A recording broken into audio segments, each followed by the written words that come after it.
En dépit des réformes hardies que mène le chef de l'État, le président Patrice Talon, pour garantir la bonne gouvernance dans la passation des marchés publics au Bénin, l'administration de l'APSUSEP continue de s'adonner à des pratiques de prévarication.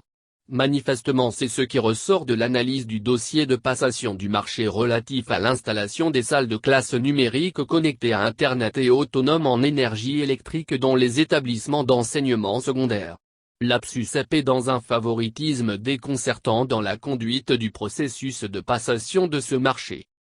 Validation délibérée d'une offre anormalement basse, non-respect des procédures et non-respect des décisions de l'autorité de régulation des marchés publics, la personne responsable des marchés publics de l'APSUSEP, PRMP, enchaîne les irrégularités dans la procédure de passation de l'appel d'offres N-2/MND/APSUSEP/PRMP/SPRMP du 8 septembre 2020 relatif à l'installation des salles de classe numériques connectées à Internet et autonomes en énergie électrique dans les établissements d'enseignement secondaire. La PRMP de l'APSUSEP couvre un favoritisme. Pour ce faire, elle foule aux pieds jusqu'aux principes élémentaires du Code des marchés publics en vigueur au Bénin. En effet, l'évaluation des offres des soumissionnaires faites par l'APSUSEP a manqué de pertinence et d'efficacité. On n'y retrouve point le souci d'un bon usage des deniers publics. La décision rendue par l'APSUSEP fausse le jeu de la concurrence définie par la loi N-2017-04 du 19 octobre 2017 portant Code des marchés publics en République du Bénin. Le Code en son article 5 premier alinéa dispose que « les principes d'économie et d'efficacité du processus d'acquisition, de liberté d'accès à la commande publique, d'égalité de traitement des candidats, de transparence des procédures et de reconnaissance mutuelle s'imposent aux autorités contractantes dans le cadre des procédures de passation des marchés publics et ce, quel qu'en soit le montant. » Offre anormalement basse. Une offre anormalement basse est une offre dont le prix est manifestement sous-évalué et de nature à compromettre la bonne exécution du marché. L'acceptation d'une offre anormalement basse comporte plusieurs risques pour l'autorité contractante, notamment, le risque relatif à la défaillance du prestataire. La défaillance du prestataire peut donc intervenir au cours de l'exécution du marché alors qu'un certain nombre de sommes ont déjà été versées par l'autorité contractante. Les prestations exécutées seront de mauvaise qualité et ne rempliront pas les exigences techniques du cahier des charges. Il y a aussi un risque financier auquel s'expose l'autorité contractante car le prestataire, ayant proposé un prix très bas, sera tenté en cours de marché de demander des rémunérations complémentaires. Ainsi l'offre, qui paraissait financièrement moins distante peut s'avérer, au final plus coûteuse que les autres propositions initiales.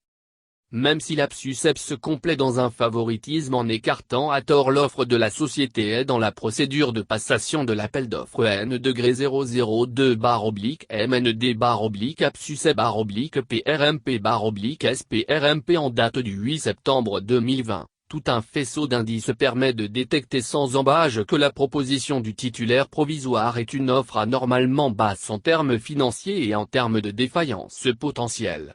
C'est d'ailleurs ce que l'ARAN a su détecter dans son instruction du dossier.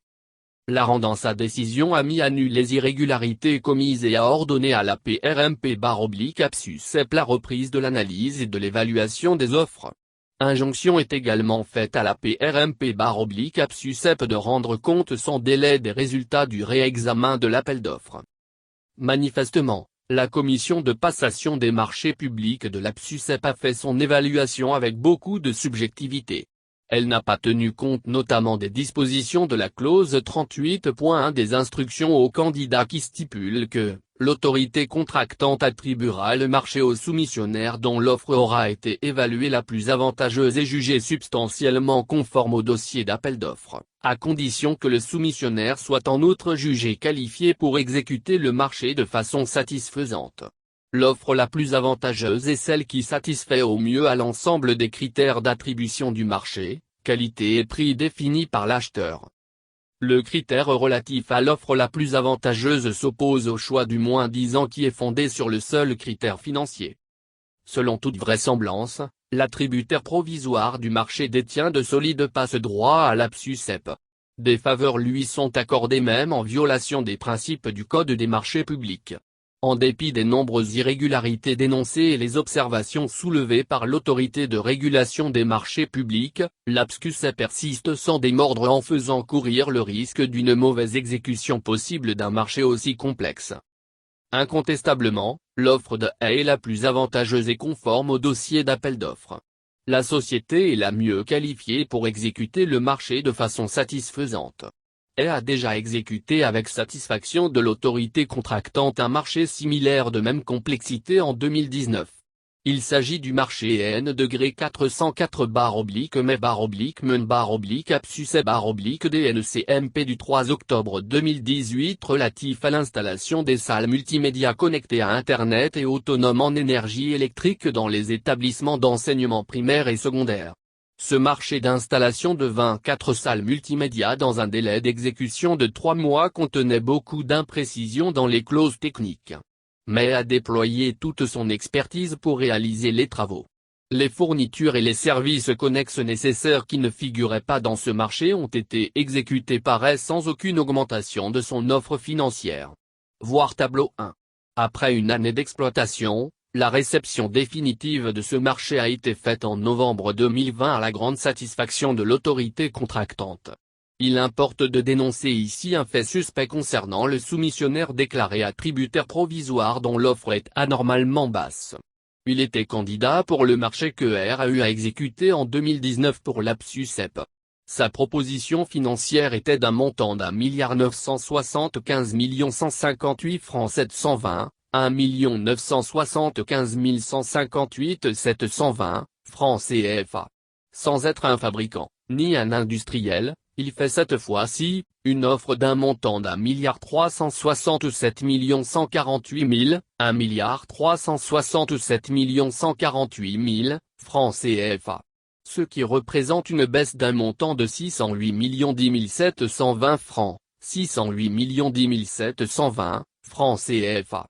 Cette baisse de 30,78% sur ce second marché est intrigante alors que le nombre de fournitures a beaucoup augmenté et les spécifications techniques du DAO sont plus exigeantes que le précédent marché. À cela s'ajoute un fait dont il ne faut pas perdre de vue. Il s'agit du vote de la loi N-2019-46 du 27 décembre 2019, portant loi des finances pour la gestion 2020 en République du Bénin. Cette loi ne reconduit plus l'exonération des droits de douane et taxes d'entrée et de la taxe sur la valeur ajoutée TVA sur plusieurs fournitures essentielles du DAO. C'est le cas notamment, du matériel informatique y compris les logiciels, et pièces détachées même présentées isolément, importées au Bénin. Voir la liste comparée des fournitures du DAO le tableau N-2. Manifestement l'offre du présumé attributaire provisoire déclaré par l'APSUSEP ne correspond pas à la réalité économique. Il y a lieu de prémunir l'autorité contractante contre les produits contrefaits en vérifiant l'authenticité des autorisations du fabricant fournies par le soumissionnaire pour l'ensemble des fournitures exigées dans le DAO. Affaire à suivre. Le Conseil de régulation des marchés publics statuant en matière de règlement des différends